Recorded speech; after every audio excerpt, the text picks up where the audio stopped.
half a world away from Europe's new battlefronts of 1940, is the capital of a warrior nation whose 100 million people are entering the fourth year of their costly and destructive war, which long ago was to have conquered China and made Japan the master of the Orient.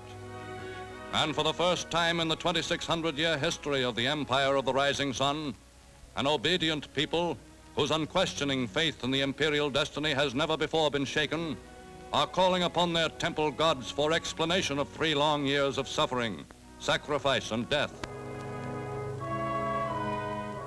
And at the gates of their emperor's palace, old soldiers home from the war daily acknowledge their unworthiness as warrior subjects of the Son of Heaven.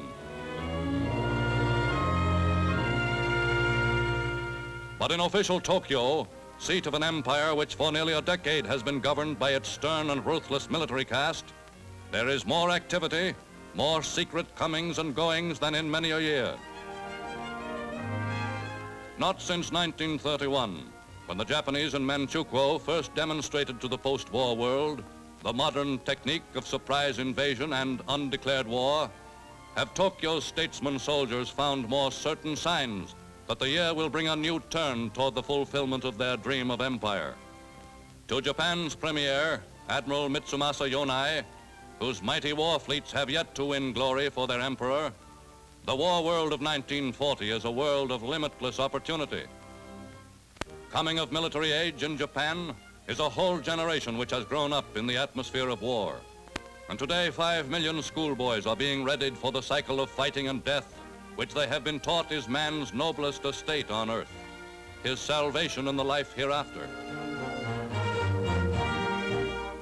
To take the places of the tens of thousands who have died fighting in China each year is a sacred honor to be coveted by every young Japanese.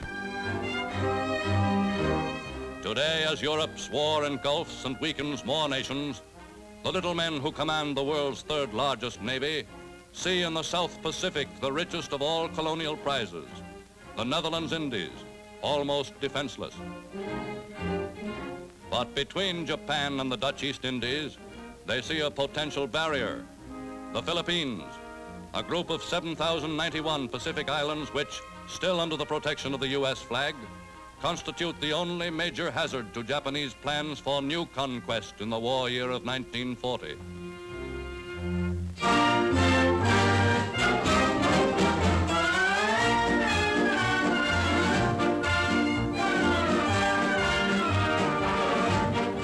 In Washington, D.C., busiest of all departments in 1940 is the Navy, where the greatest expansion program in U.S. history is being rushed to completion.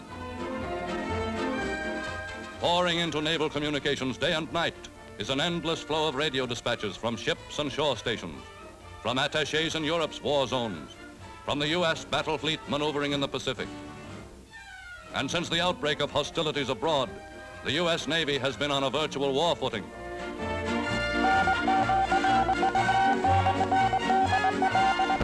Quietest corner of a busy department is the Navy's historical section, where are preserved the records of events that long ago laid the foundations for today's troublesome Pacific problems.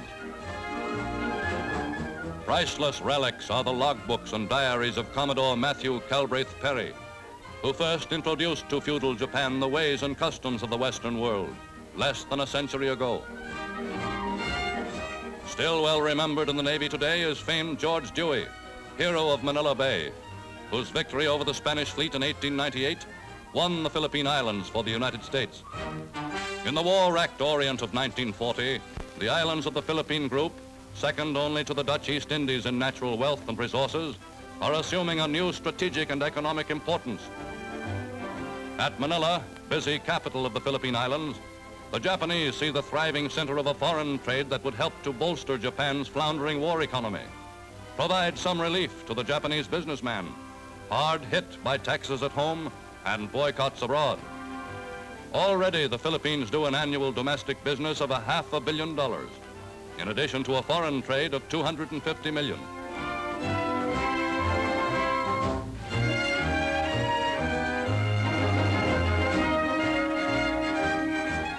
While Japan's exports have been steadily falling and its trade balance for years has been unfavorable, the Philippine Islands have consistently maintained a profitable surplus of exports over imports.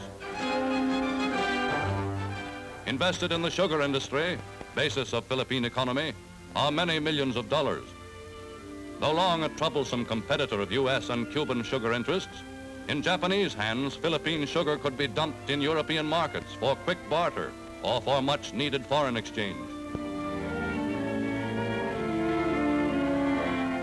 More important would be access to Philippine raw materials, vast mineral stores, lacking in Japan, and without which its military machine is helpless.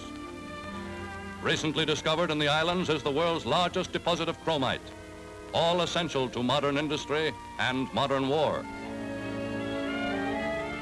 To a nation all but bankrupt from the ever-increasing demands of its militarists, the gold mines of the Philippines are nearly as attractive as the Dutch oil fields of Borneo and Sumatra.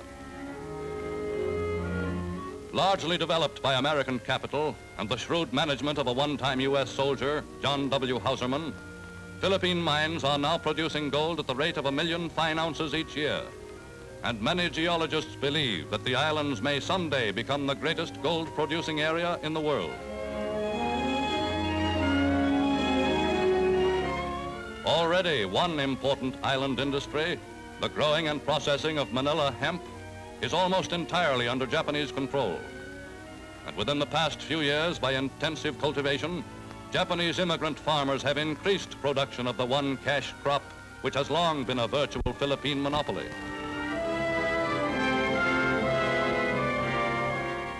Japan sees in the mountain forests of the Philippines a limitless supply of hardwood timber, a commodity she lacks and must have.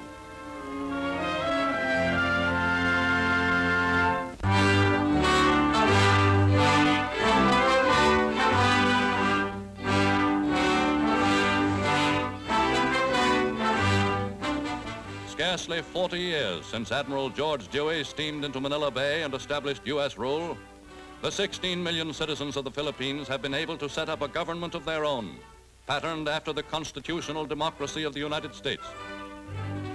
Number one citizen, strong man, and first president of the Philippine Commonwealth, slick and able 61-year-old Manuel Luis Quezon, has campaigned long and hard on a platform of independence for his people. Though absolute boss of island politics, Manuel Quezon, in answer to charges of dictatorship, points to a Supreme Court which has consistently upheld the constitutional rights of the Philippine people.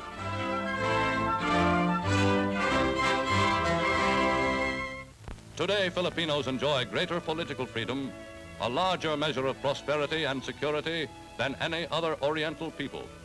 After 300 years of Spanish rule, 40 years of benevolent American rule, the island's population, made up of 43 separate racial groups with no common culture or tradition, are for the first time in their history living in a peaceful and law-abiding society.